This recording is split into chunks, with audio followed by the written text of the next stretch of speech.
There's usually two types of people when fighting games always come out. The competitive player who doesn't care for online but travels for majors and events throughout the year, or the online player who legitimately may have never went to an offline event ever but competes in online events and can be labeled as the online warrior. Within the fighting game community and genre before the 2020s, various players will argue about the integrity of wins online. Some out of sight will say, man, meet me offline, he was lagging and the ping was too high. Stuff like that to diminish wins, and in some way, shape, or form, you can argue the fairness of those statements because we were primarily on delay-based netcodes. But fast forward to currently 2024 with Tekken 8, we have rollback netcode systems especially in place in major fighting games and more online regionals and qualifiers across the board. So let's finally answer this question, and I think it's time to.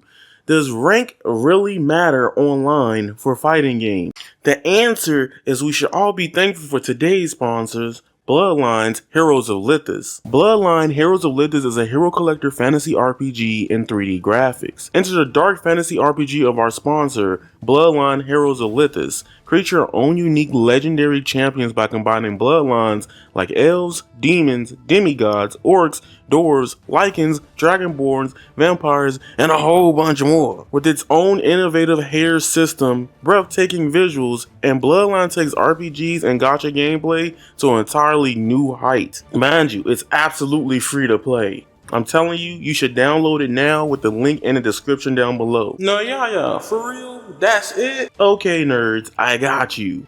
In Bloodline Hero Lithis, you can find yourself the best companion in waifus and raise hairs. You can switch genders of companions freely, and the higher your companion's intimacy is, the more powerful your offspring can be. Y'all know me, I think this gacha system is peak. Bloodline Hero Lithis has a unique hybrid system. Customize your champions by mirroring any two bloodlines in the game, such as elves, orcs, lycans, demons, and more, to create over 800 new fantasy hybrids. Also, you don't have to play this one alone. All players can enjoy battling in the new guild war on brand new maps by conquering territories with your guild members and claim rewards to create the most unique hybrid champions called Bloodcraft Legends. There's also an upcoming Easter event called Beast Feast. Conquer the culinary challenges, collect the coveted beast ingredients, earn points, and stand a chance to exchange for exclusive clan hero, NNID. Tell you right now, download the game free with the link in the description, bruh. Scan the QR code if you're viewing this on PC, by the way. Go do it. You get a special starter pack worth $20 using my link, 1 summoning crystal, 100k gold, and 100 diamonds. Also, I got something special for y'all with this sponsor. The first 30 players who leave their in-game account ID and username in the first pinned comment section below will receive a free legendary female succubus champion, the Luxuriant. This is one of the best pages to carry you through the game early on. You ain't gonna want to miss it, man. Come on, do it for your boy. There's a special and exclusive Bloodline Top-Up Center event going on right now, up to 15% off. Y'all should go ahead and check it out, because y'all getting the best deal to play a game ever on this market. You can achieve all of this by using my promo link in the description to achieve all this and get all this cool stuff with Bloodline Heroes of Lithis. So once again, use my link in the description down below to install Bloodline Hero Lithis. And thank you once again for today's sponsor for sponsoring today's video. Now, I'm not here to diminish or take away from anybody's online enjoyment of the rank. This is also not an assault video. Some people will probably take it as this, like, oh my god, he can't get past this rank, that's why he's making this video. No, that's not my point. I can't believe I gotta say stuff like that, but you know how people are, especially Tekken people. I also personally don't want to try to take away from anybody's success of grinding rank and getting that sense of achievement in an online video game. You grind it, you got it, you got what you wanted, you know what I'm saying? Primarily reason why I'm making this video is because I want to do a little case study and talk about both sides of like it does and it doesn't matter within the fighting game community and online, and especially with a lot of fighting games or just games in general. So now that I got that out of the way, I'm gonna tell you why the rank doesn't really matter in Tekken 8 and fighting games. Prime example, if you watched the Sage Jam Slam recently, you've seen a lot of people of various different skill levels fight each other in tournament.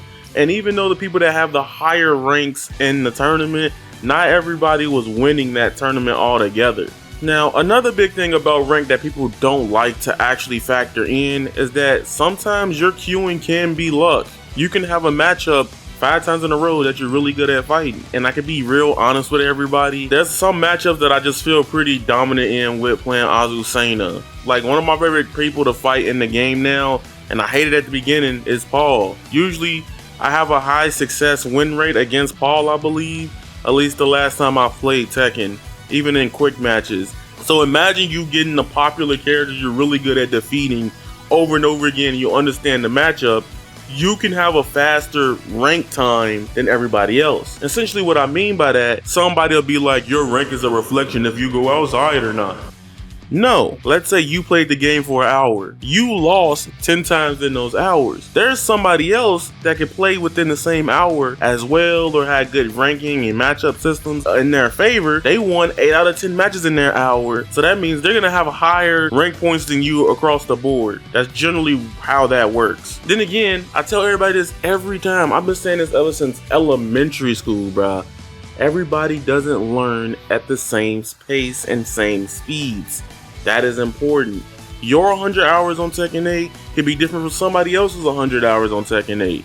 So essentially, somebody will say rank doesn't matter because it's not really saying you're good at the game. You could literally win on rank and get by a lot of easy people, or everybody could be off their game that day, and now you at a purple or red rank or something like that. It's just rank is an experience different for everybody else. Now, I don't want to say people are carried by characters because that just sounds like saltiness and hurt, but there are obvious characters that do better in a ranked environment and just in the meta of the game overall, everybody else in the game. I'll be honest, I highly recommend if you do play Tekken 8 for the first time and you want to probably take it somewhat seriously and rank up, I think one of the more solid characters that you could probably understand, and this might be a hot take, but I'm seeing a lot of new people do this, Dragunov is the best beginner character.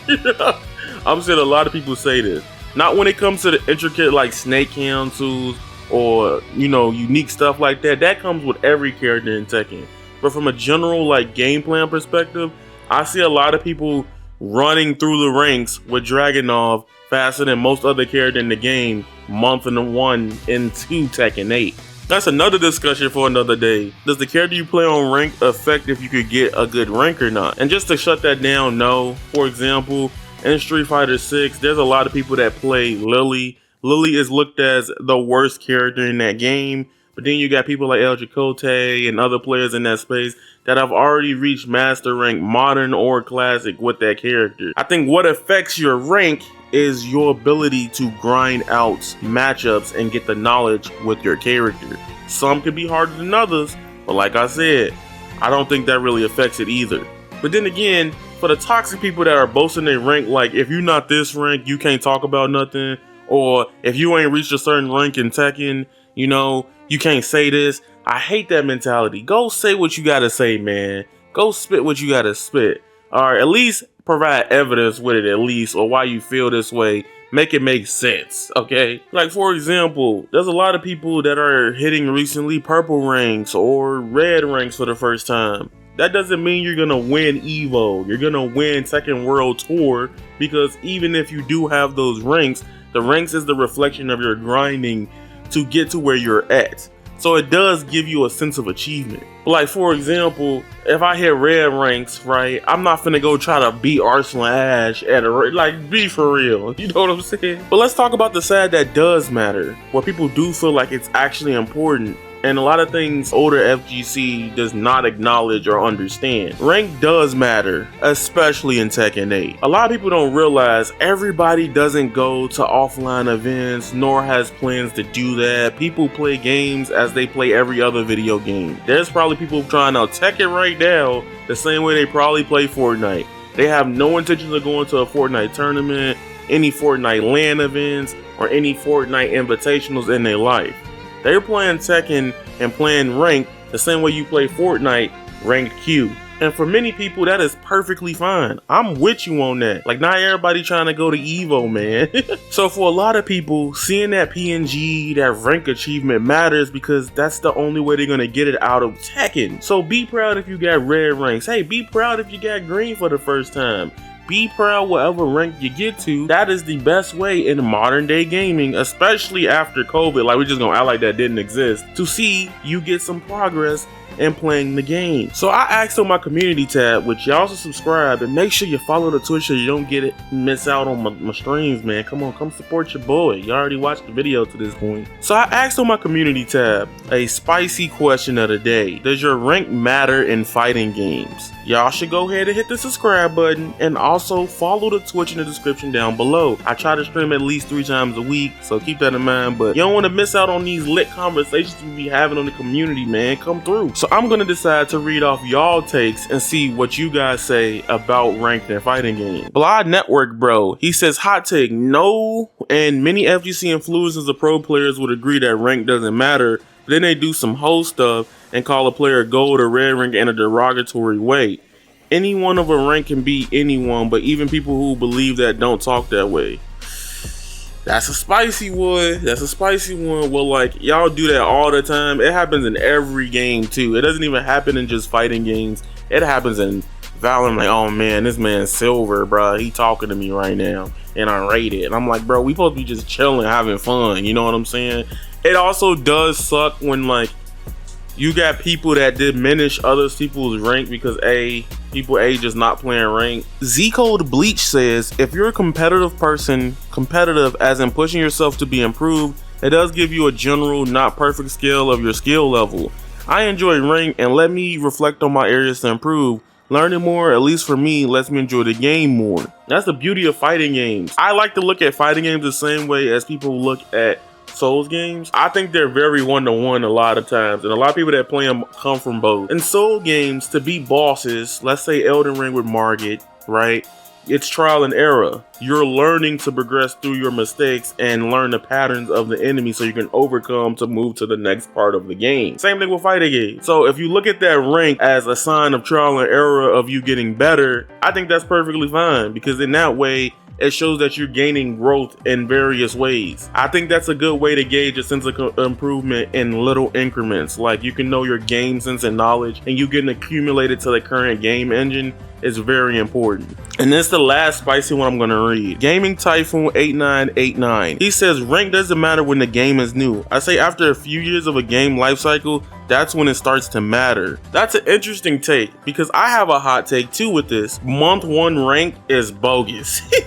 I would love if fighting games did not have rank month 1, or at least the first week of the game. And the reason why is because when the game comes out, I want people to learn how to play the game first before they introduced rank. That's something I kind of liked about Multiverse, even though it took longer than it needed to be. But I would rather people learn the game first, the first 1 to 2 weeks, then everybody can play ranked and get into it all across the board. Or maybe do like preseason rank. I would like something like that. I don't know, maybe I'm just thinking too deep about it. But I feel like the first month of rank, you literally robbing people for rank a lot of the times. Like, month 1 of Tekken was not fun for a lot of people because it's just knowledge checks. Like, it's the hardest tier of knowledge checks I've experienced in the fighting game in years, because you got to worry about people that's been playing since probably Tekken 4 hitting you with stuff that they just know works in certain scenarios against the character you're playing. Like, month 1 of a fighting game is supposed to be like one of the most fun times because everybody's interested and excited and talking about it. It's like a social thing. When you go out to eat, you're gonna eat because you in a social environment. Most of the times, not even if you're hungry, you know, you might not, but that's just how it is. And then, another reason why rank doesn't matter in Tekken 8's, the pluggers. I know Harada and Bandai is working on getting people out of here that plug a lot, but there's people that's plugging for their rank so they don't lose the points, so they can go up to the next rank the next time they queue up against somebody different. So in a lot of ways, the integrity of Tekken 8's rank is very diminished because it's very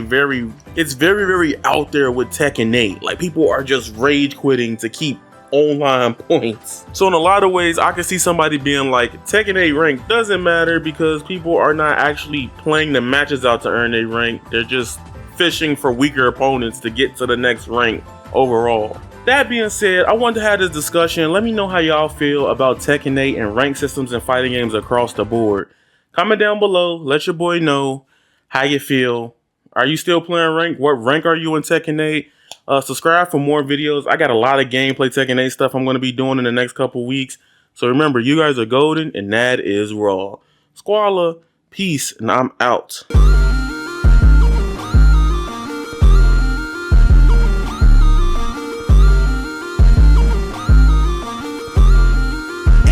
Never felt like this. Maybe it's the death of me. Like my own worst enemy.